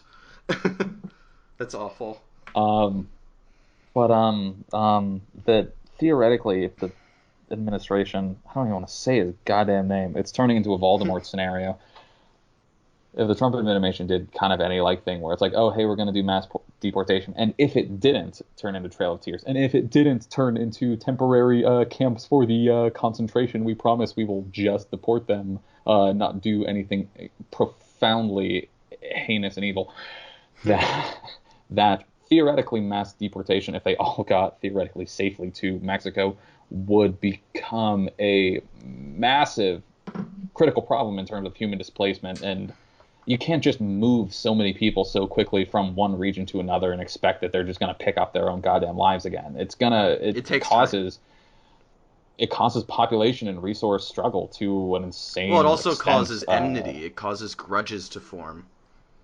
Those carry forward into Oh future yeah, there would be conflicts. extreme divisiveness between currently existing Mexican citizens and the newly deported to Mexico, which would turn into a goddamn civil war Well, not on an even in extreme case. Mexico. It might start Mexican aggression against the U.S. Um, Hope just it with does, how we've God treated damn Mexico recently in general. On top of this, Yeah, which is to say, not yeah. great. But yeah, Um, you know, I've been wondering about all this, and I think, spoken it maybe on the podcast before, but like, at what point, like, in the theoretical descent into a neo-Nazi regime, do we get some foreign intervention into well, American politics in that's the a question way? is because that line is in different places for different people. So the Yeah. punch a Nazi debate again goes back to definitions and power, I suppose. Because a lot of people are saying no, it's never okay to punch a Nazi, and because how do you define a Nazi? And other people are saying it's always okay to punch a Nazi, and they're not saying anything more. And I would say, well, it's okay to punch a Nazi depending on how you define a Nazi. It's like, oh, well, who gets to define a Nazi? Well, you do as an individual, and never let somebody define it for you. True. So, like, I Yes, think I it's believe okay to that. punch Richard Spencer because he's a man who Because has Richard Spencer openly advocates for advocated ethnic for cleansing, ethnic which was one of the cleansing. worst. And when asked about it, whether it would be peaceful, he just straight up said nothing. What is a peaceful ethnic cleansing Well, either? no, well, What because the fuck does that and this mean? sort of supports my view that I would espouse quite often back on the Slouch, our old broadcast radio program at school. Hey, look up on YouTube. Please cancel me the YouTube channel because I got episodes of The Slouch coming up soon, Oh and I my got a whole God, really? stockpile of Jeez. extras. Okay. Anyway, plug. The view Keep I would going. espouse often, and that I still believe, but is slightly more skeptical, is that when you put bad ideas up to the light of day, unfiltered, unspun, just in their terrible glory, they look fucking stupid, and everybody sees them for what they are. Because I watched an unedited interview with Richard Spencer by an admittedly liberal-leaning interviewer, but he just didn't bullshit him. He asked him straight up questions and responded. It was very civil. Richard Spencer looked like a goddamn idiot. And I can send that to you, Jay. Don't even do that. Don't even. The thing is, you can't give Nazis a platform. You can't. Well, and see, that's sort of something I've been struggling with lately, because I still want to believe that when you put bad shit on display without any sort of trying to spin it or any meta narrative, just sort of put the piece of shit on a plate and put it and shove it out there into the spotlight. Asshole. People will see it for what it is, but I'm sort of kind of wavering on that conviction a little bit. I feel you, man. I feel you so much, because that is ideally, if we had open discourse, if shit worked the way I believe it should, a Nazi would get laughed off stage at best, or thrown Rotten Tomatoes at, or something, because you should be able to recognize their platform as inherently fucking human. But the fucktest part of modern America is that they have a certain amount of foothold, that is fucked, and that's why you can't give Nazis any platform. Oprah Winfrey, I saw this clip from her show back in like the fucking 80s or something on the Oprah show. She had neo-Nazis on, and at some point in the bit that she was interviewing them, she realized, oh fuck, I'm giving them a platform to talk to people. and she kicked them off her fucking show. Wow. Because Nazis given a platform are the most dangerous thing that you can do for them, short of actually giving them any political power, which whoopsie doodles, it's 2017. Yeah. And which is why the act of punching Dick Spencer, who was not, he wasn't on the fucking news or anything. It went viral. He wasn't getting interviewed. He wasn't on a talk show. He was just getting videotaped by some kind of reporter. I think it was like a small-time news reporter, probably a small site. Or even if it was like a cameraman for his somebody own just ran up and website, punched him. Punching him in the face interrupted the Nazis' ability to have a platform, which is I think you're now reading more into it than the average person is when they have this debate. But I will say this, though. On rewinding a bit on the who defines a Nazi and the advocating for violence, I want to sort of segue into something that I had forgotten to talk about, but I will now, and that is the marginal value of words and language in shaping thought. When you use the term oppression over and over, when actual oppression occurs, people poo-poo it. And that is what's happening now, because you have this segment of radical, would it be radical? Radical leftists? Reactionary leftists? What? No. Just extremely, the kind of leftists that cry oppression about about everything, like that women not being represented in media is oppression or something. That's probably a mischaracterization that may never have happened, but do you kind of see what I'm getting at? That sort of conception of the far, far, far left? You have this contingent of the far left that cries oppression all the time, that says hate speech is violence. They equate speech to violence. When everything is oppression, nothing is oppression. And we're seeing that happen now, where we are paving the way towards legitimizing oppression again. And people aren't reacting the way they should because we've desensitized them to it by calling things that aren't oppressive. When we have people who are allowed to get away with saying, speech I don't like is violence. Sexist speech. Not speech calling for violence against women. Sexist speech. I think there's a delineation there. Sexist speech is violence. When you're equating speech to violence, you have now made a case against free speech. And more so, you have made a case for responding to speech with violence, as if violence is an answer to words. And I don't think that's the case. And going further, when you say that, oh god, I just lost it.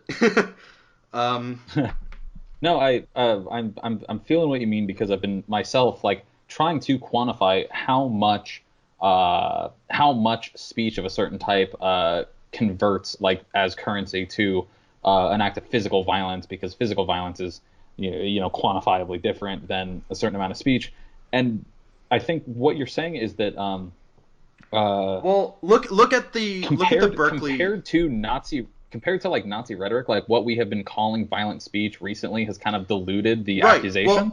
Well, and you could probably go on about this when I bring it up, because I know you will. But whether or not the Berkeley riots were caused by agent provocateurs or not, when you have speech equals violence, can you not now see where violence then becomes speech? Okay, are you... I mean, that's all I'm saying about that. It's debatable as to whether that particular incident was caused by agent provocateurs or not, seeing as how Milo Yiannopoulos, the man in question, has profited personally off of the fallout from that in terms of notoriety, subscriptions to his YouTube channel, money off of clicks and whatnot from his articles and all that. Dear listener, I am a big believer in the agent provocateurs. If a peaceful protest is going on, somebody from the side being protested against will insert a man with a Molotov to make the protest look like it itself devolved into a violent riot to discredit it. Big thing for shutting down the Black Panther movement by the United States government. Big thing historically in discrediting movements. Agent provocateur. Keep an eye on it. It's going to happen. Yep. Alternatively, I'm also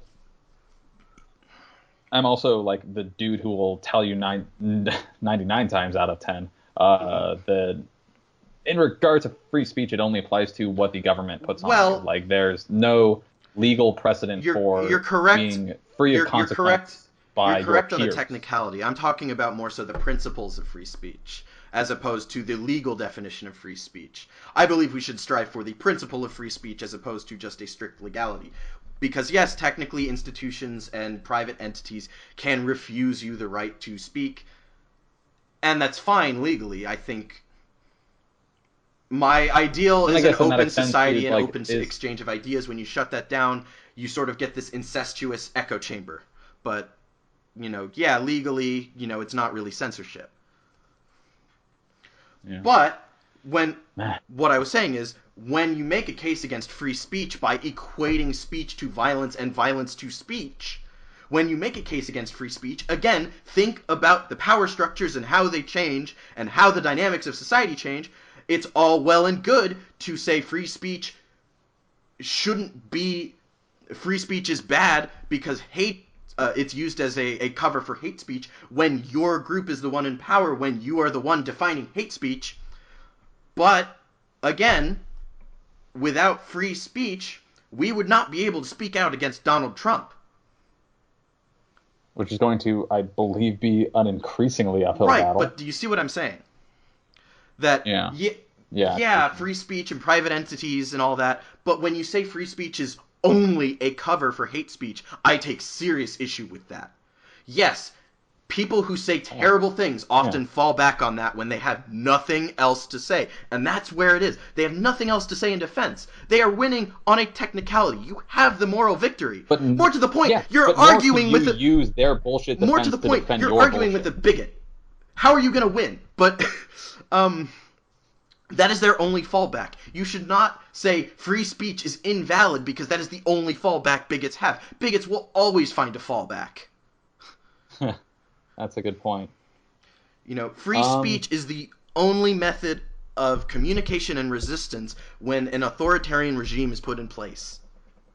But this isn't me trying to tear down the concept of free I'm speaking speech. less to you and more about just a gripe in general about things I see online.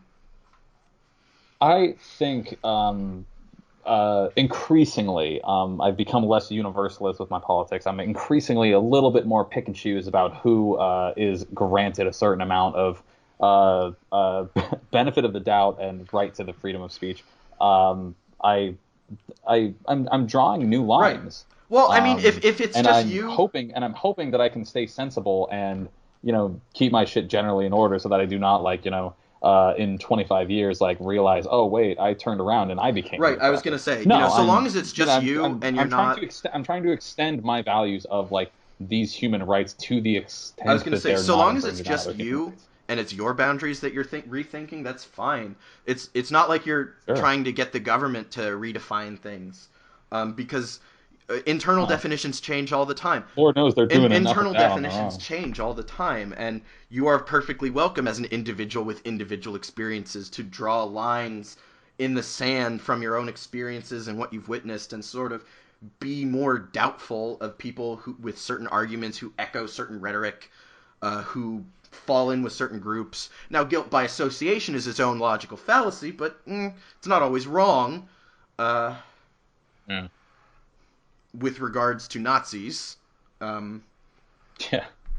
Which it's incredible members. That, like, increasingly it's incredible that, like, for as much Nazi accusation rhetoric as I've seen growing up on the internet for the last 20 or so years, that it's come back around to actually, like, come into play about what is Nazi. Well, again, it's the marginal value of words. People have overused the term Nazi to the point where calling Richard Spencer a Nazi does not carry the punch that it would have 20 years ago.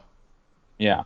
Increasingly for me, and God, increasingly is the biggest adjective in my vocabulary. Well, interesting is mine, and I've been trying to scale back that. I already talked about praxis earlier. Just wait, I'm going to start using the shit out of it. I have been increasingly, like, put to developing a much more conscious, a much more active sense of critical thinking and my own personal line drawing. There's no universal rules that you can use anymore, because a lot of universal rules get used to the extent of real fucked shit that you cannot end up where this is the point for me, that liberalism recently has been defending the free speech of Nazis, which I do not agree with.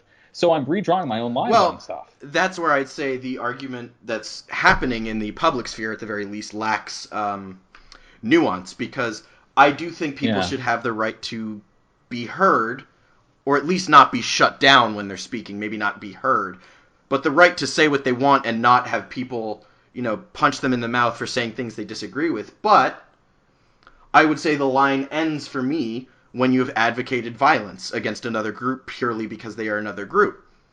And I think there's a lot of hand-wringing in certain areas of the liberal community, I guess, over civility. And I don't think that's without reason, because if you set a precedent for violent reactions to everything, and, then you get violent reactions to everything, and then, who gets to define a Nazi? But, again, if you stick with simple solutions and very focused solutions, the problem resolves itself. But again, it's a debate because we've seen so many people overusing the word Nazi. Yeah. And, it just goes all right back to the marginal value of words and how they shape thought. I'm pretty sure that if we didn't have people who would call you a Nazi for disagreeing with them or for being, a relatively conservative point of view, which I've seen happen to, reasonable people that I know, and it was totally not warranted. They were not advocating for violence or discrimination, or any of the isms. The meaning of the word Nazi loses weight. And then with all these different definitions, you then have that concern of who gets to define Nazi. And now the answer to that should be, have they advocated violence against groups of people? Then they're a Nazi and you can punch them. Yeah. Not that I'm advocating violence in general, but I am. What I'm saying is, like, the hand-wringing about civility is great, and the moral high ground is great, but you have to be willing to draw the line and not just forever bend over and keep moving that goalpost about where civility is. Yeah. Like, one of the things I've seen written by a Holocaust survivor is, like, if debating would have gotten rid of the Nazis, we would have gotten rid of the Nazis earlier. Yeah.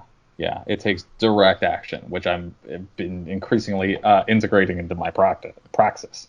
What is the praxis again? The praxis is the same as practice.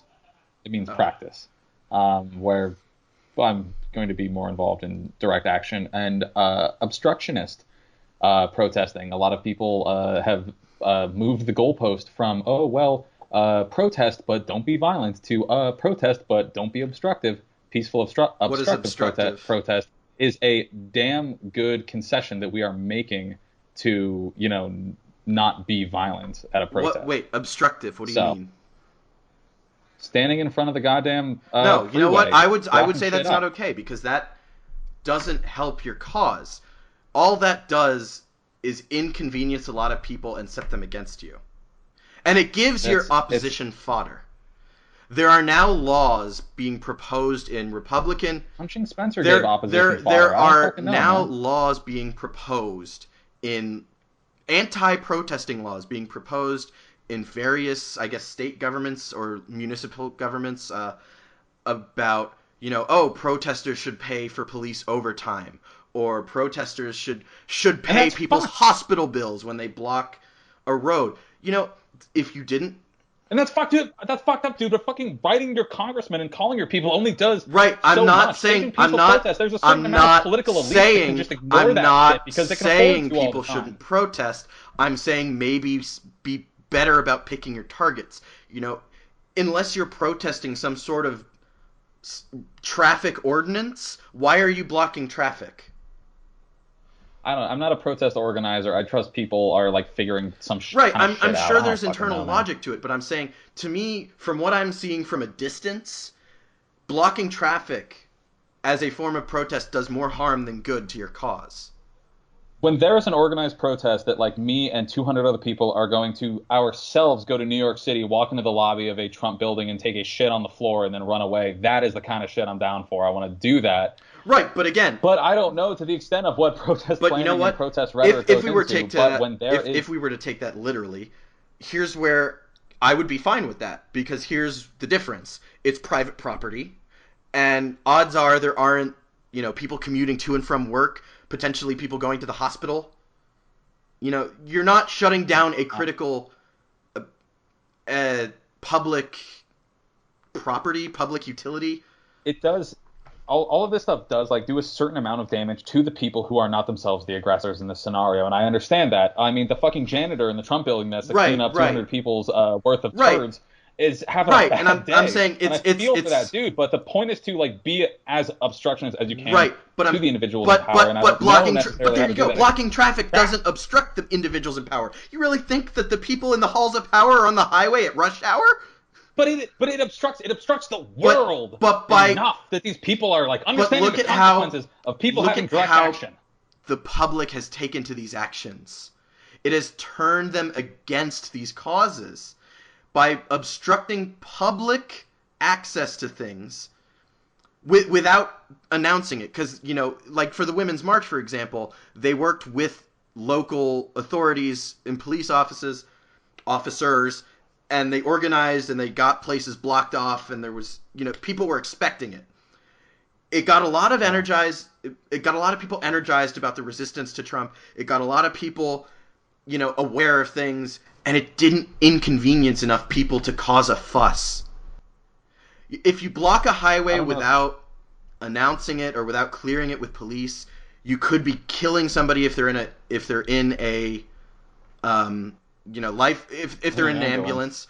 And that's, speaking of which, there's, one such piece of anti-protest legislation is that people can run protesters over without consequence. And again, which is a little fucked. But do you see why I'm saying that these tactics lend themselves to these sorts of things being done in response? When you protest in a way that gets your point across, inconveniences the people you want to inconvenience while minimizing the inconvenience to the average person.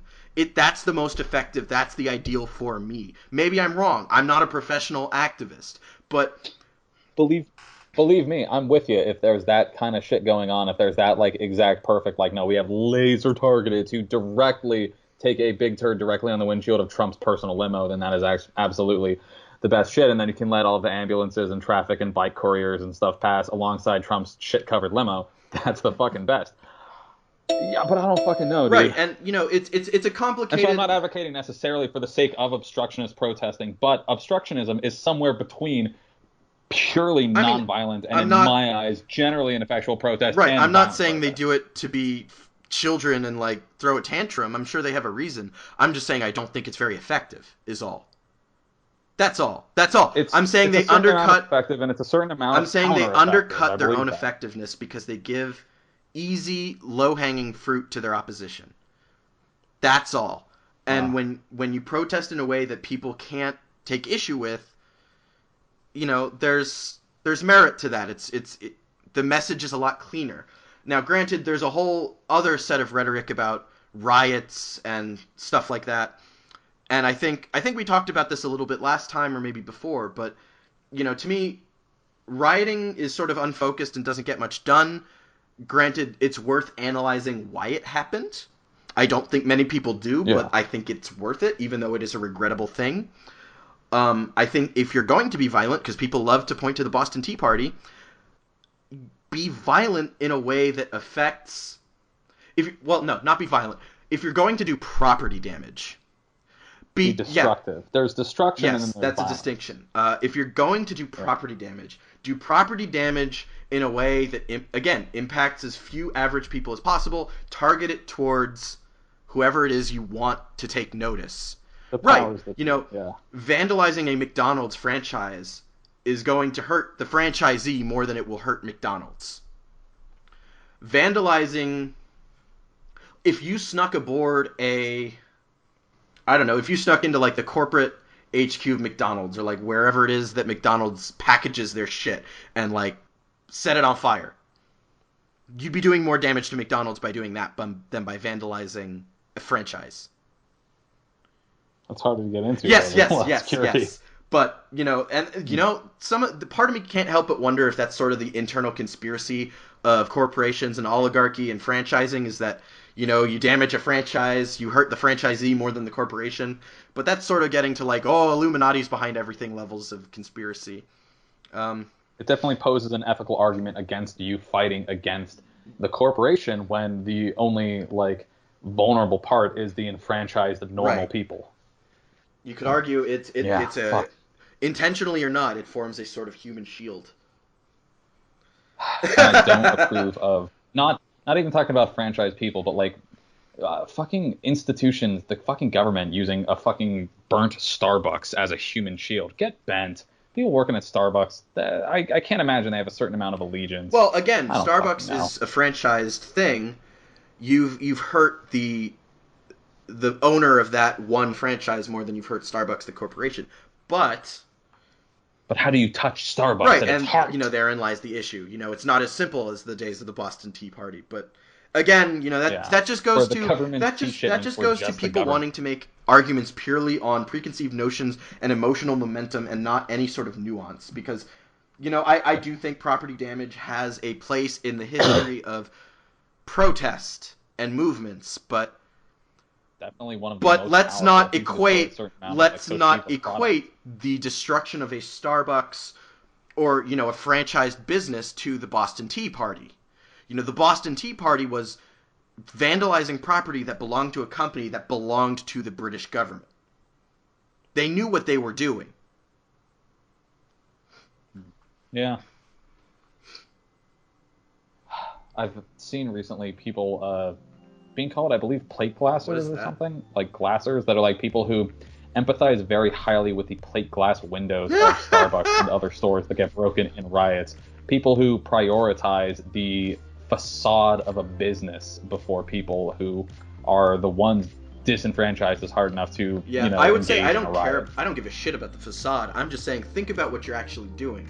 You're harming an individual more so than the entity you actually want to hurt.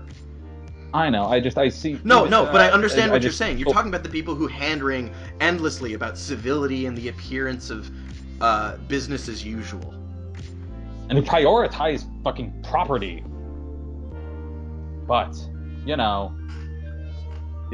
Right. So, we don't have the answers. You want to wrap up? I'm getting hungry. Yeah, we don't have the answers. We don't know how to conduct a proper protest to fight the powers that be in exactly the way it does, minimizing normal people casualties. This has been Open Discourse. I'm J-Doc. Hi, I'm Dave. Also, bye. And, goddamn. Christ. Do you want me to stop the recording now? God, yeah,